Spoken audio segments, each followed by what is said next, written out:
출애굽기 23장 14절부터 17절까지 한 목소리로 통독하겠습니다. 시작. 너는 매년 3차 내게 절기를 지킬지니라. 너는 무교절이 절기를 지키라. 내가 내게 명한 대로 아비월이 정한 때에 7일 동안 무교병을 먹을지니 이는 그 달에 내가 애굽에서 나왔으니라. 빈손으로 내게 보이지 말지라. 맥주절을 지키라. 이는 내가 수고하여 밭에 뿌린 것이 첫 열매를 거둠이니라. 수상절을 지키라. 이는 내가 수고하여 이룬 것을 연종의 밭에서부터 거두어 저장함이니라. 너희 남은 남자는 매년 3번씩 주 여호와께 보일지니라. 아멘.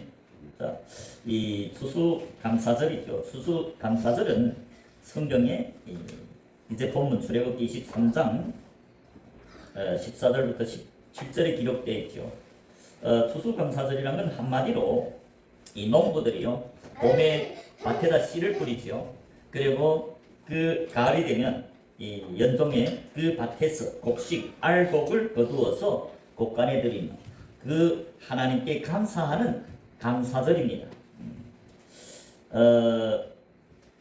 이 땅에 예수를 믿지 않는 사람들도 이 연말에 풍성이 들면 풍년이 들면 이 감사하지요. 감사. 그들은 이 하나님께 감사하는 게 아니고 이 자기가 수고해서 자기가 1년 동안 애썼더니만 이렇게 풍년이 들었다고 감사하죠. 그렇다면 우리 교회들은 무엇이 감사해야 될까요? 당연히 육적인 이 수확, 육적으로 먹을 거, 입을 거, 마실 거 주신 것을 감사해야 되겠죠. 그러나 성경에서 말하는 추수감사절의 그 본질적인 의미는 오늘 본문에서 말하듯이 이 남자들에게 14절에 출애굽기 13장 14절에 너는 매년 3차 내게 절기를 지키라. 여러분 교회들은 하나님을 믿는 하나님 백성들이 절기를 지키는 것이 곧 하나님을 섬기는 것입니다. 하나님이 우리를 세상에서 즉 애굽에서 출애굽시킨 목적, 즉 홍해를 건너게 해서 광야교에 오게 하신 목적이 뭘까요? 하나님을 섬기는 것이다. 모세를 통해서 애굽에서 홍해를 건너서 광야교회에 온 60만 3,550명이죠. 물과 성령으로 거듭났다. 광야교회에 왔다. 그 하나님이 은혜로 삼일체 하나님이 은혜지요. 아버지 하나님이 소의 계획 창세전에 계획하시고 독생자 아들이 대속제물로 어린 양으로 죽어주시고 성령님이 인도하심으로 말미암아 애굽에서 인도하여 구속하신 그 은혜, 그 삼일체 하나님이 은혜로 구원받은 그 은혜로 구원받은 백성들은 반드시 하나님을 섬기는 것이 하나님이 구원해 주신 목적입니다. 출애굽기 3장 12절에 보면 하나님이 모세에게 말합니다. 너희가 이 애굽에서 인도 모세에게 하는 말인데 출애굽기 3장 12절에 보면 하나님이 가라사대 내가 정녕 너와 함께 있으리라. 모세는 사도죠. 모세는 송lem하는 자지요. 관원이죠. 그 하나님이 모세와 함께 있으리라. 내가 백성을 애굽에서 인도하여 낸 후에 너희가 이 산에서 하나님을 섬기리니 이것이 내가 너를 보낸 증거니라. 이게 산이 나옵니다. 산은 영적인 산은 성소를 말합니다. 성막도에 보면 회막문 통과해서 성전 안에 성소 안에서 섬기는 그 금초대들 산에서 섬긴다. 산에 올라왔다는 것은 성전 안에서 섬기는 제사장들을 말합니다. 하나님 나라, 하나님 교회는 제사장 나라죠. 베드로전서 2장 9절에 보면 오직 너희는 택하신 족속이요 택하심을 입은 자들이 예수님 몸이고 오직 너희는 택하신 족속이요 왕같은 제사장들이랬죠. 제사장들이 하나님을 섬기는 자들입니다. 그래서 네가 백성을 애굽에서 인도하여 낸 후에 너희가 이 산에서 하나님을 섬기리니 이것이 내가 너를 보낸 증거니라. 하나님을 섬기는 것이 애굽에서 구원받은 하나님 백성들이 해야 할 사명입니다. 하나님을 섬긴다는 것이 무엇일까요? 출애굽기 5장 1절부터 3절에 보면 하나님 앞에 절기를 지키는 것입니다. 금방 이제 출애굽기 23장 14절에 너는 매년 3차 하나님 절기를 지키려 했죠. 출애굽기 금방 본문에서 23장 14절에 너는 매년 3차 내게 하나님께 절기를 지키라. 그래서 출애굽기 5장 1절부터 3절에 하나님을 섬긴다는 것은 하나님 앞에 절기를 지킬 것입니다. 출애굽기 5장 1절에 그 후에 모세와 아론이 가서 바로에게 이르되 이스라엘 하나님 여호와의 말씀에 내 백성을 보내라. 하나님 백성을 보내라. 그들이 광야에서, 광야는 교회를 말합니다. 광야 교회, 출애굽기 사도행전 7장 38절에서 광야를 교회라고 말씀했습니다. 그래서 광야에서 내 앞에 하나님 앞에 절기를 지킬 것입니다. 그것이 하나님을 섬기는 것이다. 하나님을 섬긴다는 것이 무엇이라고요? 하나님 앞에 절기를 지키는 것이다. 2절에 바로가 가로되 여호와가 누구한데 내가 그 말을 듣고 이스라엘을 보내겠느냐? 나는 여호와를 알지 못하니 이스라엘도 보내지 아니하리라. 바로가 나오죠. 바로는 적그리스도의 세력입니다. 하나님 백성들로 하여금 하나님을 섬기지 못하도록 가로막는 적그리스도의 세력이죠. 그러니까 이스라엘은 내가 보내지 않겠다. 하나님이 누구냐? 자 3절에 그들이 가로되 히브리인이 하나님이 우리에게 나타나셨은즉 하나님이 나타난 자들이 하나님의 몸된 교회입니다. 하나님 나타났다는 것은 이 하나님의 성령으로 그 사람들의 마음, 교회들의 마음, 하나님이 광야교회 온 하나님 백성들의 마음에 거하는 것을 보고 나타났다. 그래서 히브리인이 하나님이 우리에게 나타나셨은즉 우리가 살 길즉 광야에 가서 우리 하나님 여호와께 희생을 드리려 하오니 가기를 허락하옵소서. 여호와께서 온역이나 칼로 우리를 치실까 두려워하나이다. 히브리인이 하나님이 우리에게 나타나셨다. 하나님이 나타나신 백성들이 이 하나님을 섬길 수 있고 그때는 3일부터 하나님을 섬길 수 있다는 거 여기서 말합니다. 3일길이 나오죠.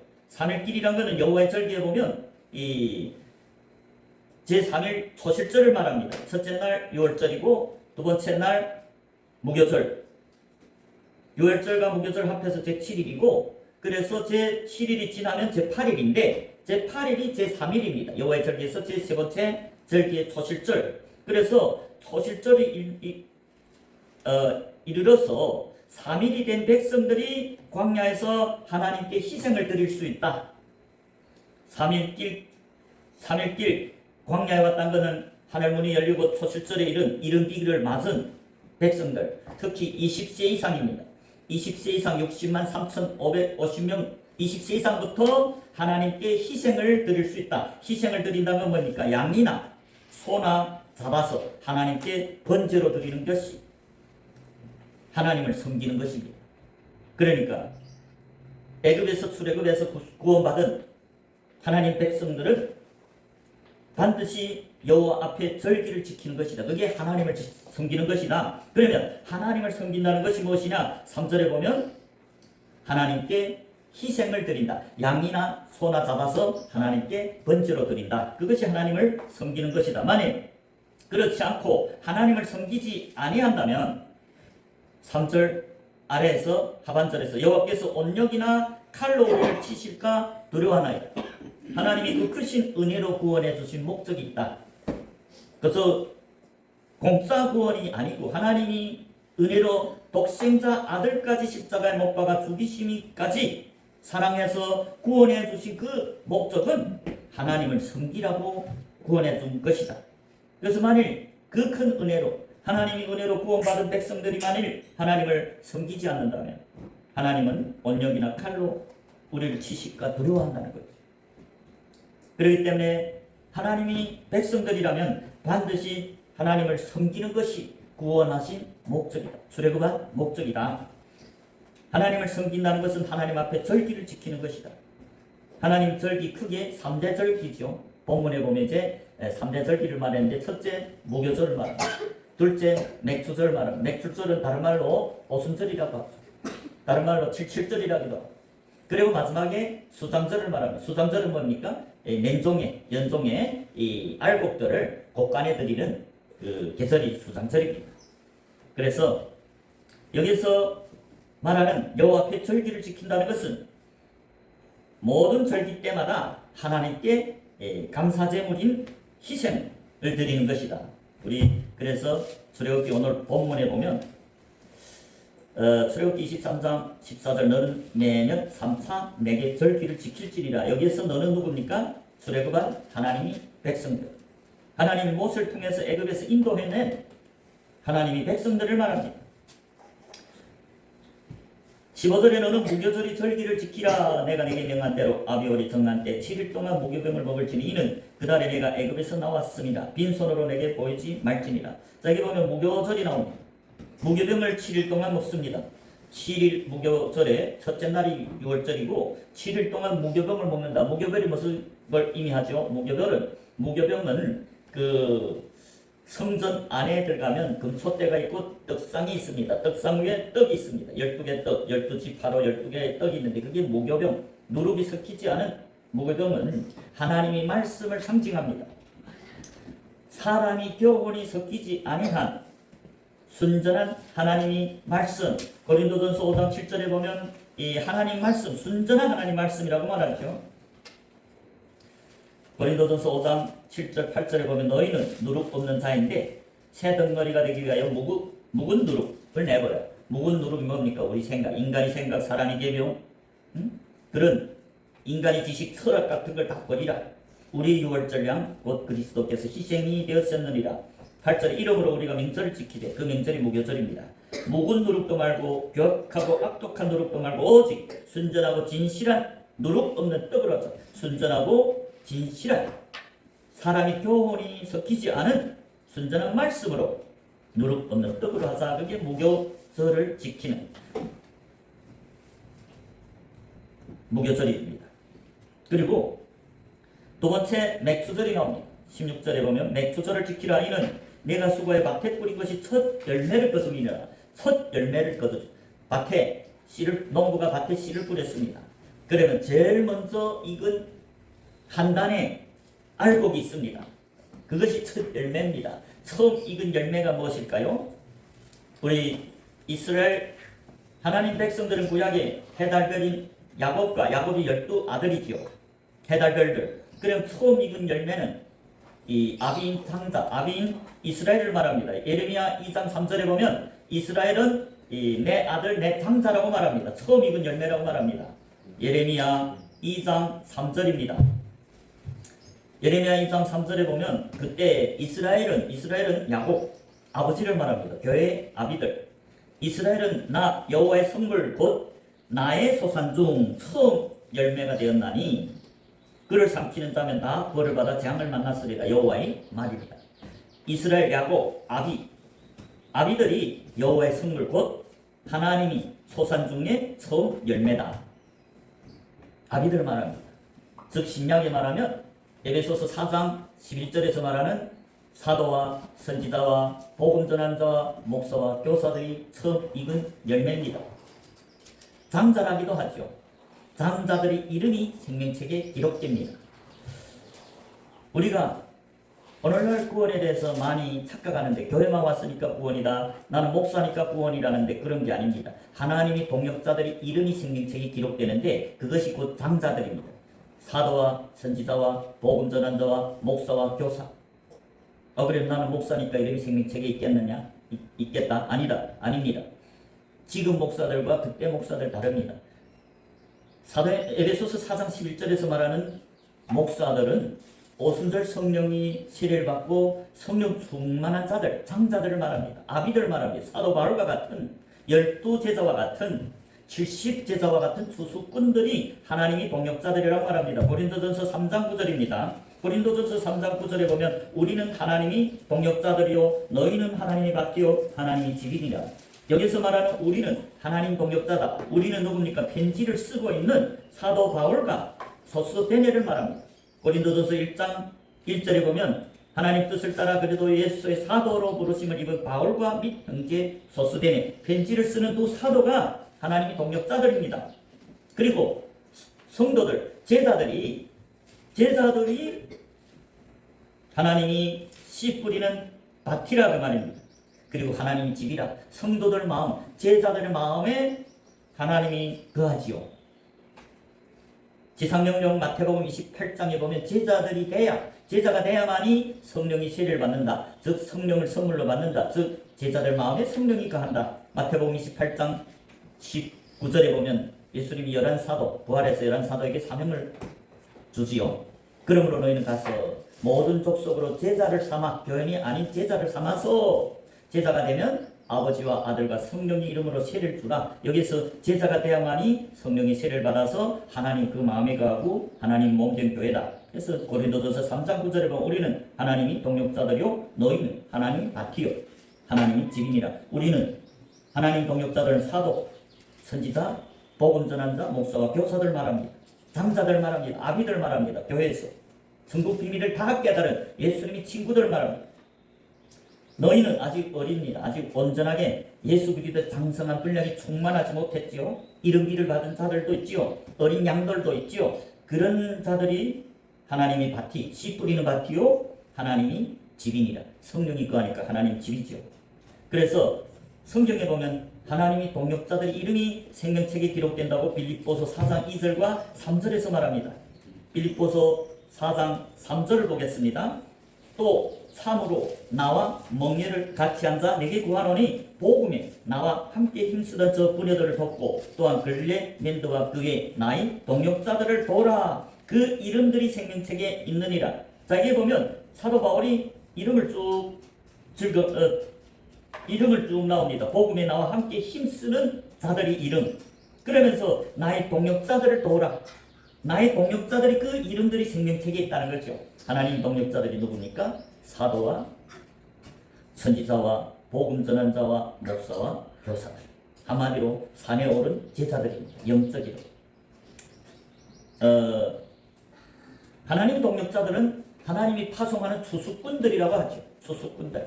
그래서 오늘 본문에 보면 추수꾼들이 봄에부터 씨앗을 뿌리죠. 밭에다가. 그리고 연종에 그 자기들이 씨를 뿌린 밭에서 씨를 뿌려서 자라나게 하죠. 자라나서 몇 마리 되면 알곡들이 생깁니다. 그 알곡들을 수수해서 곡간에 저장하는, 그 곡간은 천국을 의미합니다. 그게 동역자들이고 그게 하나님이 추수꾼들이라고 말하죠. 누가복음 10장에 보면 70인을 예수님이 달리 세워서 파송합니다. 추수꾼들입니다. 그들을 추수했는데 그게 70제자입니다. 그들이 하나님 동역자들 둘씩 보내죠. 그런데 그들이 이름이 또 생명책에 있다고 말합니다. 누가복음입니다. 누가복음 10장입니다. 누가복음 10장 1절에 보면 이후에 주께서 다시 70인을 채우사 친히 가시는 각동 각처로 둘씩 앞서 보내시며 이르시되 추수할 것은 많되 일꾼이 적으니 그러므로 추수하는 주인에게 청하여 추수할 일꾼들을 보내려 주소서. 이게 추수꾼들이 70인. 추수꾼들은 뭡니까? 밭에서 익은 알곡들을 가을하지요. 그 추수꾼들이 하나님 동역자들이고 산에 오른 제자들, 장자들이다. 그들이 이름이 하나님 동역자들이죠. 이제 사도 바울이 말한 것 같이 똑같이 하나님 동역자들인데 그들이 이름이 생명책에 있다고 17절부터 20절에 말합니다. 누가복음 10장 17절이죠. 70인이 기뻐 돌아와 가로되 주여 주의 이름으로 귀신들도 우리에게 항복하더니. 추수꾼들은 교회의 하나님 동역자들에게는 하나님이 천국 열쇠, 즉 능력을 주셔서 보내기 때문에 귀신들도 떠납니다. 주 이름으로. 그래서 17절에 귀신들도 우리에게 항복하더니. 18절에 예수께서 이르되 사단이 하늘로서 번개같이 떨어지는 것을 내가 보았노라. 19절에 내가 너에게 뱀과 전갈을 밟으며 원수의 모든 능력을 제할 권세를 주었으니 너희를 해할 자가 결단코 없으리. 추수꾼들, 예수님 몸된 교회는 예수를 믿는 것과 아는 일에 하나가 돼 그리스도의 장성한 분량이 충만한 자들을 말합니다. 그들이 예수님이 몸된 교회입니다. 예수님이 몸된 교회와 몸과 머리신 예수는 하나다. 무슨 말일까요? 몸이 반드시 머리신 예수님의 장성한 분량이 충만한 데까지 이르러야 몸이 될 수 있다. 온전한 몸. 어린 제자들, 양떼들은 아직 하나님이 아들은 아들이지만 물과 성령으로 거듭났지만 아직은 어린 아이는 주님 뜻을 완전히 깨닫지 못하기 때문에 몸이 될 수 없고 기다려야 된다. 선생들에게 가르침 받아서 예수 그리스도의 장성한 분량이 충만한 데까지 이를 때까지 부견인과 선생들에게 가르침을 받아야겠죠. 그래서 이 70인은 아비들입니다. 믿는 것과 아는 일에 에베소서 4장 13절에 믿는 것과 아는 일에 하나가 된 자들, 그리스도의 장성한 분량이 충만한 데까지 이른 예수님의 친구들입니다. 예수님의 친구들은 하나님 뜻을 다 깨달았기 때문에 예수님의 몸이죠. 예수님이 몸이 되려면 예수님이 뜻을 다 깨달아야만 복음을 증거할 수 있습니다. 복음을 또 한번 깨달으면 어떻게 복음을 증거할까요?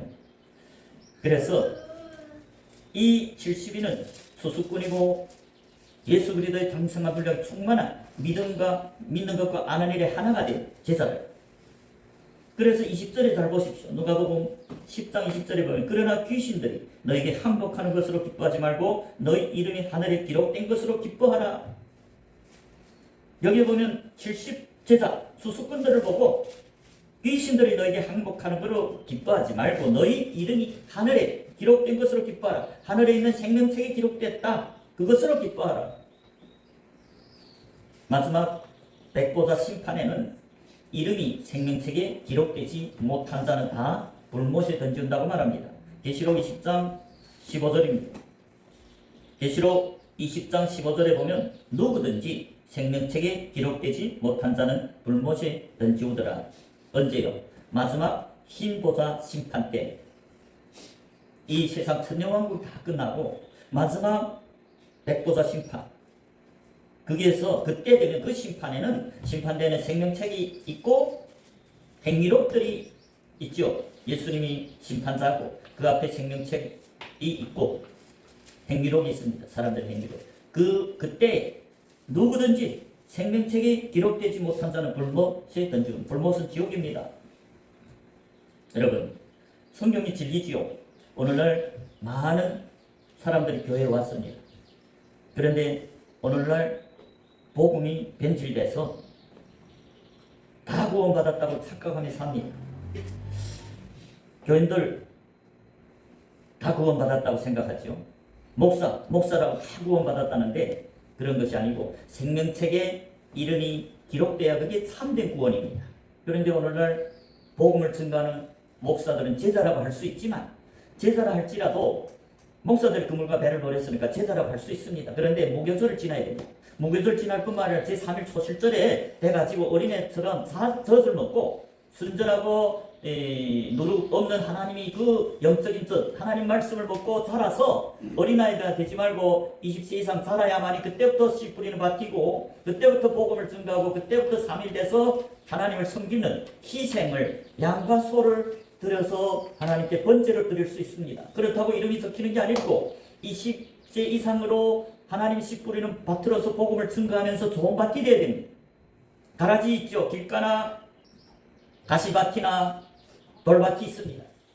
그건 가라지고 좋은 밭이 나옵니다. 좋은 밭이고 열매 맺습니다. 열매 맺어야만이 좋은 밭이고 열매 맺는 제자들을 택해서 하나님이 오순절 기름 부음 성령이 충만한 그때에 예수님의 몸이 되죠. 믿는 것과 아는 일에 하나가 된 참된 목사. 오늘날 많은 목사님들이 그렇게 12제자나 사도 바울이나 수수꾼들 70제자와 같이 성령 충만한 목사님들이 많지는 않을 겁니다. 오순절 성령이 세례받고 충만해야만이 이름이 생명책에 기록되는 참된 목사입니다. 오늘날 목사님들이 복음을 어떻게 전합니까? 우리는 다 구원받았습니다. 교인들을 보고 다 구원받았습니다. 그거는 성경과 다르지요. 참된 구원은 이름이 생명책에 기록되는 참된 하나님 동력자, 예수님과 똑같은 복음을 전하는 자들, 그리고 십계명을 철저하게 지키면서 하나님께 100% 순종하는 언약을 지키는 제자들이 좋은 밭이고 그런 제자들에게 예수님이 나타나서 그들을 몸된 교회로 택하시고 하나님 동력자로 사용해서 파송한다. 그러니까 오늘날 교회들은 생명책에 적히지도 못했습니다. 왜? 회개도 안 했죠. 자기 그물과 자기 배를 버리지도 못하고 자기를 위해 살죠. 예수님과 관계없습니다. 목사님들은 그래도 신학교를 공부를 하고 예수를 이젠 섬기고 예수를 위해 살겠다고 증거단을 쌓지만 무교절 지나야 됩니다. 하나님 뜻을 완전히 깨달아야 됩니다. 그거 보고 무교절 지난다죠. 무교절이 순전한 하나님 말씀으로 충만하다. 그걸 보고 물로 거듭났다고 말합니다. 말씀으로 거듭나서 예수를 아는 지식이, 성경 지식이 충만합니다. 그게 보고 제 이틀, 여호와의 절기에서 이틀 지내서 제 3일에 도달했다. 제3일에도 어린아이 되면 안 되죠. 3일에서 하늘문이 열려서 이르기를 맞고 자라나야 됩니다. 어떻게 자랍니까? 무교절 지난 후에 물로 거듭났지만 그 물을 퍼다 날라주는 자들이 그 물이 포도주로 변하죠. 복음을 증거하는 자들, 다른 주변의 이웃에게 예수님이 동역자가 돼서 복음을 자꾸 나눠주는 자들, 입을 벌려서 복음을 증거하는 자들에게 그 물이 포도주로 변합니다. 요한복음 2장 1절부터 11절에 물이 포도주로 변하죠. 그 기적은 예수님이 이 땅에서 첫 번째 기적인데 무엇을 교환해주고 있습니까? 먼저 6 항아리에 물을 어쨌습니까? 가득 채워라. 육자는 인간을 상징하죠. 6 항아리. 항아리는 뭡니까? 우리 육신을 상징하는데 우리 마음에 물을 가득 채워야 됩니다. 그 물이 가득 채운 것은 무교절을 지날 그 시점입니다. 말씀으로 충만할 때 항아리에 물이 가득 찼다고 말합니다. 그랬다고 성령으로 거듭나는 게 아니고 그때부터 하늘문이 열리고 그때부터 자꾸 그 물을 퍼서 날라줘야 됩니다. 이웃에게 복음을 증거해야 됩니다. 하나님이 깨닫게 하는 것만이 나눠줄 때, 물을 퍼다줄 때 종들에게 뭐 이랬습니까? 예수님이 항아리에 채운 다음에 그걸 퍼다가 주라, 나눠주라. 그걸 퍼다 나눠줄 때 그 물이 포도주로 변했어요. 그 포도주가 그 진리신 성령으로 변한다. 그 물이 그때부터 발목에 찹니다. 에스겔서 47장에 보면 발에 차고 무릎 끄지오고 허리 끄지오고 넘쳐나는 물이 될 때 오순절 제4일에 도달합니다. 그래서 제4일에 도달해야만이 믿는 것과 아는 일이 하나가 됐다. 즉 믿는다는 것은 예수 그리스도를 아는 것이다. 오늘날 많은 사람들 믿는 다음에 예수는 알지 못합니다. 예수님 뜻을 모릅니다. 성경 읽지도 않습니다. 성경 연구하지도 않습니다. 왜서요? 오늘날 목사님들 우리는 다 구원받았습니다. 교회만 왔으니까 영원히 구원받았습니다. 그거는 잘못된 교리입니다. 창세기 1장 구원에는 과정이 있지 교회 왔다고 단번에 알고 됩니까? 씨 뿌리는 밭에서 농부가 씨를 봄에 뿌립니다. 그 씨가 단번에 알고 될 수 있습니까? 없어요.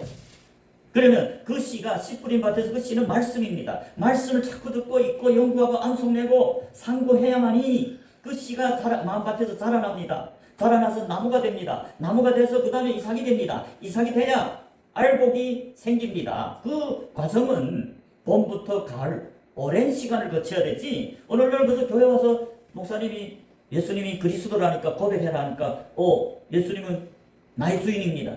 나의 왕이십니다. 나의 구주십니다. 고백했다고 구원받았으니 그런 게 전혀 아닙니다. 씨 뿌리는 밭에서 씨를 뿌려서 자라는 시간이 있죠. 물을 줘야 되죠. 씨를 뿌리는 자가 있고 물을 주는 자가 있고 자라게 하는 게 하나님입니다. 그래서 자라서 알곡이 될 때 좋은 밭으로서 하나님이 그때 좋은 밭을 택합니다. 가라지는 누굴까요? 목사들 중에 가라지가 있다고 말입니다. 마태복음 13장 38절을 보겠습니다. 마태복음 13장 38절에 보면 밭은 시상이요 좋은 씨는 천국의 아들들이요 가라지는 악한 자의 아들들이요. 여러분 씨 뿌리는 밭은 제3일에 도달해야 무교절 지내야만이 제3일 돼야 하늘문이 열리고 그때부터 마음밭에 씨를 뿌리지요. 그렇지만 좋은 밭이 있는 방면에 가라지도 있다. 그런데 가라지를 보고 악한 자의 아들이다. 좋은 씨만이 천국의 아들들이다. 그게 누굽니까? 3대 제자들이죠. 가라지는 예수님과 다른 복음을 전해서 사람들로 구원받게 하는 천국으로 인도하는 게 아니라 지옥으로 인도하는 마귀에게 미혹돼서 거짓 복음, 사람이 교훈을 전하는 자들을 가라지라고 합니다. 그러니까 목사들 중에 목사들이 씨 뿌리는 밭입니다. 교인들은 아직 회개도 안 했습니다. 목사들을 밭에다 하나님 씨를 뿌리는데 그러면 예수님과 똑같은 성경 말씀을 전해야 되는데 다른 복음을 전한다. 다 구원받았습니다. 다른 복음입니다. 사도 바울이 그 위대한 사도도 자기가 구원받았다고 말 안 했습니다. 구원에는 제3위 구원이 있습니다. 그리고 영혼이 천국 들어가는 구원이 있습니다. 사도 바울은 비록 죄에서 구속받았고 그러나 자기가 영혼에 들어가는 그 천국에 들어가는 구원은 아직 내가 얻었다 함도 아니라 나는 오직 뒤에 것을 잊어버리고 그 표대를 행해서 영생을 행해서 하나님이 위해서 부르신 그 상급 영생을 위해서 달려갈 뿐이라 했죠. 그래서 교회들에게 뭐랍니까? 빌립보서 2장 12절에서 두렵고 떨림으로 너희 구원을 이루라 했죠. 그 교회들은 제자들에게 쓴 편지입니다. 제자들은 죄에서는 구원받았습니다. 양떼들이 하나님 자기 피로 사신 교회입니다. 죄에서는 구원받았고 계속했지만 영원히 천국에 들어가려면 반드시 두렵고 떨림으로 하나님께 순종함으로 구원을 이루라는 건 미래입니다. 영원히 천국 들어가는 구원은 아직 미완성입니다. 한평생 주님 안에 거하면서 주님과 동역자가 되어야 됩니다. 그래야 이름이 생명책에 기록될 뿐만 아니라 중도에서 예수님을 떠나지 말고 끝까지 주님과 빛 가운데서 동행하는 자들이 온전한 제6일에 나팔 불다가 제4일부터 나팔 부는데 4, 5, 6일 온전한 믿음이 될 때, 창세기 1장에 6일이 될 때 그 6일에 온전한 믿음이 자들이 제7일 안식에 들어갑니다. 이 땅에서는 안식일이 뭡니까? 주님이 동역자들 제7일에 안식일에 발 씻어주는 날입니다. 제3 받는 날이고 성령을 더 받아서 다음 6일 동안도 주님과 동행하는 동역자가 되고, 그리고 이 세상이 끝날 때 창세기 1장 6일이 6천년의 역사죠. 6천년이 지나갈 때 천년왕국에 들어가는 게 하나님이 동역자들이고 첫째 부활, 예수님과 왕노릇 천년 동안 왕노를 하는 것입니다. 첫째 부활이 돼야만이 새하늘 새 땅에 들어갑니다. 그게 장막절입니다. 그래서 오늘 본문에 보면 하나님의 자녀들이 씨를 뿌리죠. 제자들이 씨를 뿌립니다. 봄에부터 열심히 씨를 뿌리고 열심히 물을 주고 열심히 그 양떼들을 치입니다. 먹입니다. 그래서 내종에 참된 하나님의 종들을 번제로 드리죠. 양이나 소는 뭡니까? 양이나 소는 다 하나님 종들을 상징합니다. 참된 제자들 상징하죠. 그래서 오늘 본문의 23장에서 보면 연종에 그 알곡, 밭에 뿌린 것에 알곡들이 생기면 곳간에 저축하는, 그리고 매 절기마다 다 양이나 소를 잡아서 번제를 드리죠. 또 밭에다 뿌린 그 씨 뿌리는 비유에서는 알곡들만이 연종에 거두어 곳간 천국에 드립니다. 그래서 여기서 추수감사절이 의미는 농부로서 하나님 동역자로서 씨를 뿌려서 그 중에 알곡들이 생기면 그 곳간에 드린 그것을 하나님께 감사하는 절기다.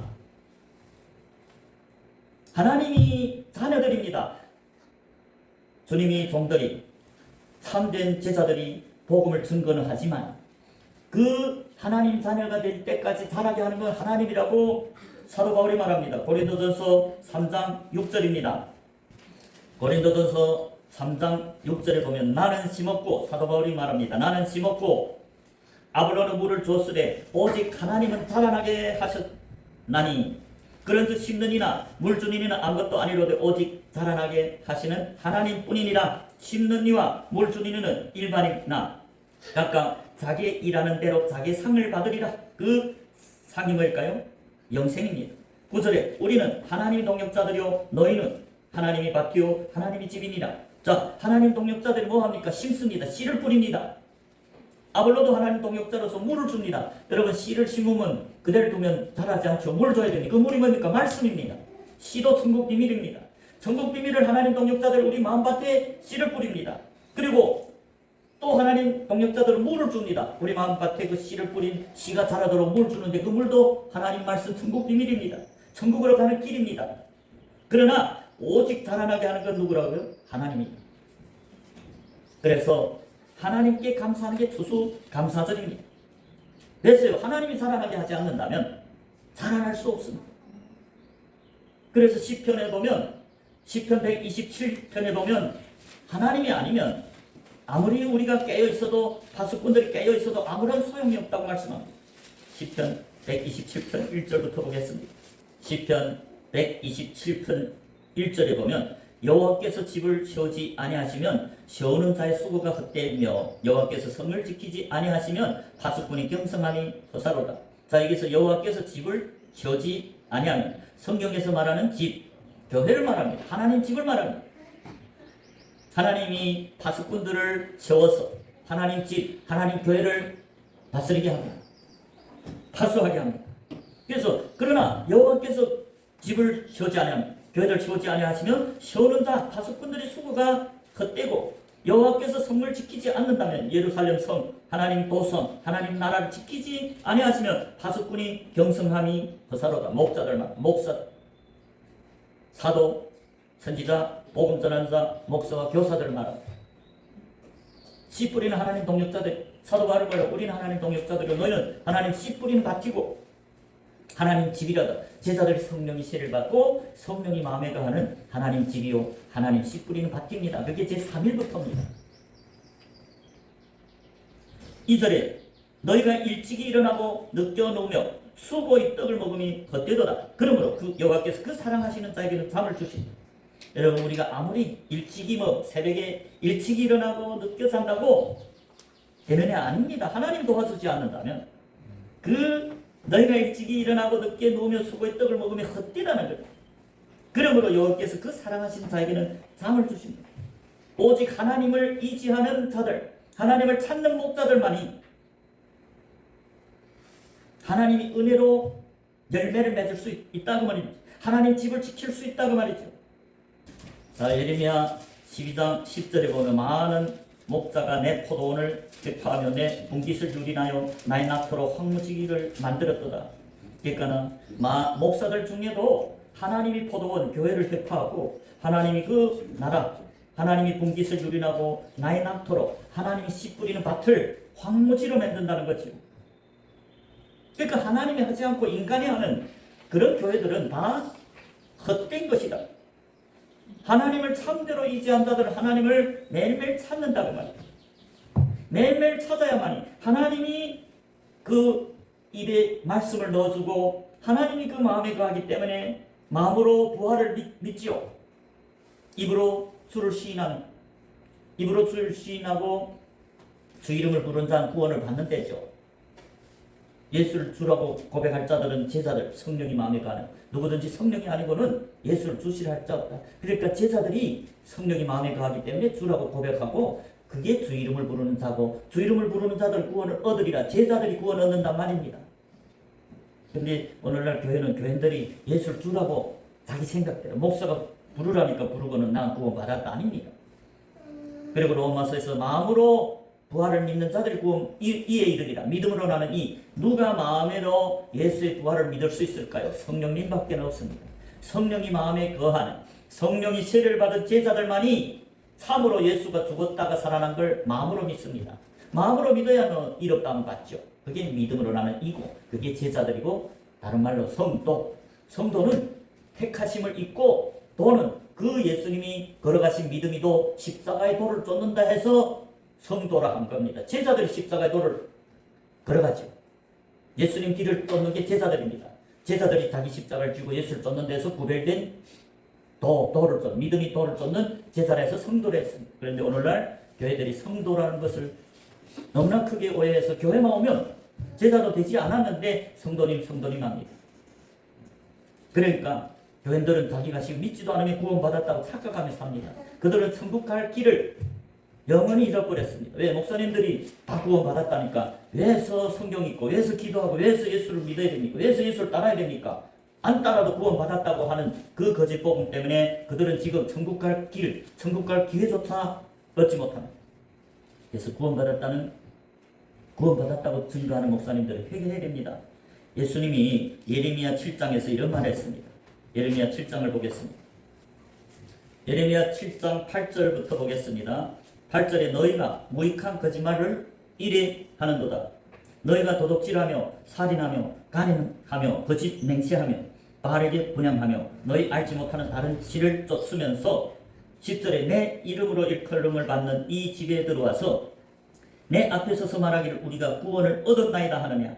이는 이 모든 가증한 일을 행하려 합니다. 이 모든 가증한 일인 앞에서 말하는 도둑질하고 살인하고 간음하고 거짓 맹세하고 바르게 분양하고 알지도 못한 다른 신을 쫓으면서 여호와의 이름, 하나님의 이름으로 이끄는 교회 성전에 와서 우리가 구원을 얻었나이다 하느냐.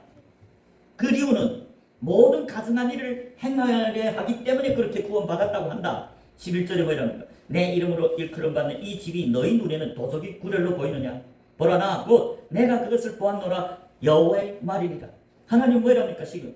우리는 다 구원받았습니다 하는 목사들과 그런 교회들에게 너희들이 내 이름으로 일컫는 성전에 와서 구원을 받았다 하느냐. 그것은 너희들 도둑질하고 살인하고 간음하고 거짓 맹세하고 바르게 분양하고 다른 우상 숭배하기 위해서다 그 말입니다. 하나님 뭐랍니까? 내 이름으로 일컫는 성전은 도적이 소굴이 아니다 그 말입니다. 도둑질하면 될까요? 살인하면 될까요? 간음하면 될까요? 거짓 맹세, 거짓 복음을 증거하면 될까요? 우상 숭배 탐심하면 될까요? 안 됩니다. 하나님은 거룩한 분이십니다. 그럼 우리는 교회 온 사람들 도둑질 안 합니다. 맞아요. 교회 온 사람들이 다른 사람 돈은 도둑질 않지만 복음을 증거하는 목사님들이 하나님 말씀을 도둑질합니다. 하나님 말씀 더하거나 뺍니다. 거짓 맹세합니다. 이것은 여호와의 말씀이라고 사랑의 개념을 전합니다. 돈을 탐심합니다. 간음합니다. 그러면서도 구원받았다 하느냐? 하나님은 전혀 그런 분이 아닙니다. 하나님은 그런 도적들을 구원해주는 하나님이 아닙니다. 참된 믿음으로 주님을 사랑하고 목숨을 다하고 마음을 다하고 힘을 다하고 뜻을 다해 사랑하는 자들 구원해주죠. 언약을 지키는 자들, 우상 숭배하고 탐심하고 거짓 복음을 전하고 이 세상에게 무릎 꿇는 자들, 너희들 구원받았다 하느냐? 11절에 내 이름으로 그런 받는 이 집이 너희 눈에는 도적이 구렬로 보이느냐? 하나님이 소경이 아닙니다. 하나님이 우리 눈을 창조했습니다. 우리 귀를 창조했습니다. 그는 교회들 매일 살펴봅니다. 그래서 아래서 보라 나 곧 내가 하나님이 그것을 다 보았다는 거예요.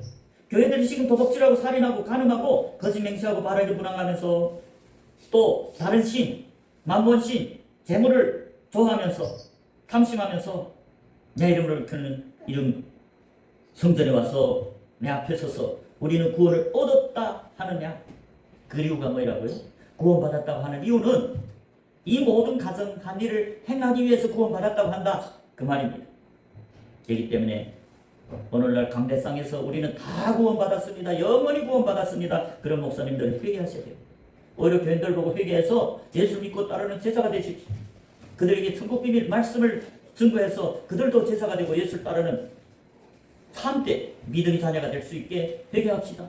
12사도는 회개하라고 전했습니다. 사도 바울도 회개하라 했습니다. 모든 믿음의 자녀들이 다 교회들에 대해 회개하라 천국이 가까웠다 했습니다.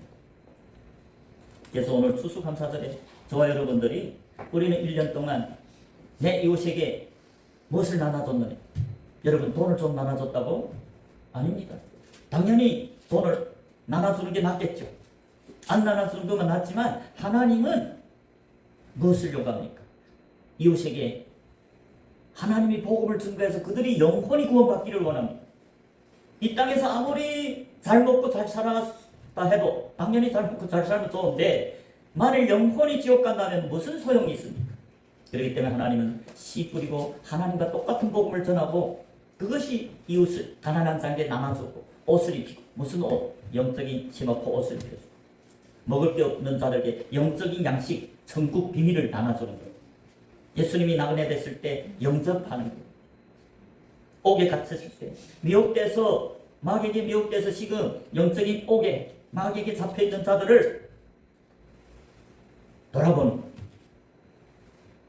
그래서 여러분 우리는 3대 하나님 말씀 복음 주님이 원하시는 주님 뜻 성경 말씀만 전해서 많은 사람들이 예수 믿고 따르는 제자가 돼서 성령의 세례를 받고 매일매일 주님을 증거하는 그런 증인들을 배출해내서 그래야 하나님께 상급이 있죠. 그래서 127편에 3절에 보면 자식은 여호와의 주신 기업이요 태의 열매는 그의 상급이로다. 자식은 영적인 자식들을 말합니다. 제자들이 나가 제자를 삼죠. 이 지상명령입니다. 그러면 제자들이 아비들이 나가서 자녀를 삼았다. 그것은 여호와의 주신 기업이다. 그래서요 사도 바울이나 동역자들이 하나님 동역자들 씨를 뿌리고 물은 주지만 자라나게 하는 것은 하나님이기 때문에 다 하나님께로 난 아들이다. 그래서 자식은 하나님이 주신 기업이요 태의 열매 우리들이 영적인 제자들을 열매 태의 열매 다 하나님께서 주신 상급이라는 거죠. 그 최종적인 상급이 뭡니까? 영생이다. 4절에도 젊은 자의 자식은 장사의 수중에 화살 같으니 화살이 뭡니까? 복음을 증거하는 증인들이 활을 쥐고 화살을 쏜다. 하나님이 복음을 전하는 거 화살로 비교했어요. 그래서 젊은 자의 자식은 장사의 수중에 화살 같으니 5절에 이것이 전통에 가득한 자는 복되도다. 저희가 성문에서 그 원수와 말할 때 수치를 당치 않을까. 하나님이 제자들을 많이 배출해내는 목사들이 복이 있다. 그 복이 뭡니까? 영생의 복. 이 땅에서 하나님 함께하는 성령이 함께하는 복이고 내세는 천년왕국에 들어가서 첫째 부활하는 복입니다. 첫째 부활에 들어가야 천년왕국에 들어가야 제8일 장막들 새하늘 새 땅에 들어갑니다. 그래서 추수감사절은 1년 동안 말씀 복음을 증가해서 제자들 배출하는 그것을 감사하는 감사절기입니다. 육적인 농부들 그들도 풍년이 들면 감사할 줄 압니다. 그러나 그들은 하나님께 감사하는 거 아니죠. 하물며 우리는 교회들은 영적인 추수를 감사해야 됩니다. 제자들을 교회에서 삼아서 하나님께 번제를 드리는 것은 다 하나님의 은혜다. 그래서 우리는 매일매일 뭐 해야 됩니까? 126편의 5절 6절에 보면 눈물을 흘리며 씨를 뿌리는 자는 기쁨으로 거두리라. 울며 씨를 뿌리러 나가는 자는 정령 기쁨으로 그 단을 가지고 돌아오리라. 여기에서 씨는 천국 복음, 천국 말씀, 천국하는 길을 뿌리는 자들. 쉽지 않습니다. 복음 증가하는 것은 눈물을 흘려야 됩니다. 좁은 길입니다. 핍박이 따릅니다. 그렇지만 우리가 눈물을 흘리면서도 씨를 뿌리고 울며 씨를 뿌릴 때는 정령 알고 단 제자들을 삼아서 돌아올 것이다. 그래서 전도서에 보면 11장에 보면 전도서 11장에 보면 너는 내 식물을 물 위에 던지라. 여러 날 후에 도로 사으리라. 전도서 11장 1절에 너는 내 식물을 물 위에 던지라. 이 물은 이 세상을 말합니다. 성경이 말하는 바다나 물은 이 세상을 말합니다. 내 식물을, 이 식물은 영적인 씨를 말합니다. 복음을 말합니다. 천국 비밀을 세상에 던지라. 여러 날 후에 도로 찾으리라. 뭘 찾습니까? 하나님이 그 열매 제자들 삼아서 2절에 7이나 8에게 나눠줄지어다. 무슨 재앙이 땅에 임할지 내가 알지 못함이라. 3절에 구름이 비에 가득하며 땅에 쏟아지며 나무가 나무로나 북으로나 쓰러지며 그 쓰러진 곳이 그냥 있으리라. 그래서 4절에 풍세를 살펴보는 자는 파종하지 아니할 것이요 구름을 바라보는 자는 거두지 아니할. 목회자로서 복음을 증거하는 증인으로서 하나님의 제자로서 풍세를 살펴보면 인간의 눈치를 살펴보면 씨를 뿌릴 수 없습니다. 복음을 전할 수 없습니다. 구름을 바라본다면 환경을 바라본다면 참된 제자를 거둘 수 없습니다. 5절에 바람이 길이 어떠한가 아이벤 자이테에서 때가 어떻게 자라나는 것을 내가 알지 못함 같이 만사를 성취하시는 하나님의 일을 내가 알지 못하느니라. 우리가 여자 뱃속에서 애들이 어떻게 뼈가 생기는 걸 우리 압니까? 모르지요. 바람이 길이 어떤 걸 압니까? 모릅니다. 그렇지만 우리는 할 것이 있습니다. 6절에 너는 아침에 씨를 뿌리고 저녁에도 손을 거두지 말라. 이것이 잘 될지 저것이 잘 될지 혹 둘 다 잘 될지 알지 못하기 때문에 부단히 계속 부지런히 씨를 뿌리라. 아침에도 저녁에도 씨 뿌리라. 천국 복음을 증거하라. 예수님이 사도 바울이 영적인 아들 디모데에게 너는 때를 어떤지 뭐 어떤지 말씀을 가르치라. 복음을 증거하라 그 말입니다. 저와 여러분들이 이번 1년 동안에 추수감사절을 맞이해서 우리가 주변에 얼마나 씨를 뿌렸습니까? 몇 사람에게 복음을 증거했습니까? 가족들에게 복음을 전했습니까? 오늘날 추수감사절에 저와 여러분은 하나님께 그 은혜에 감사하다면 이번 한 해도 지금부터 더 많은 씨를 뿌리기를 원합니다. 복음을 증거하기를 원합니다. 저와 여러분들이 매일매일 주님과 동행하는 주님이 동력자 참된 제자가 되기를 주님 이름으로 축복합니다.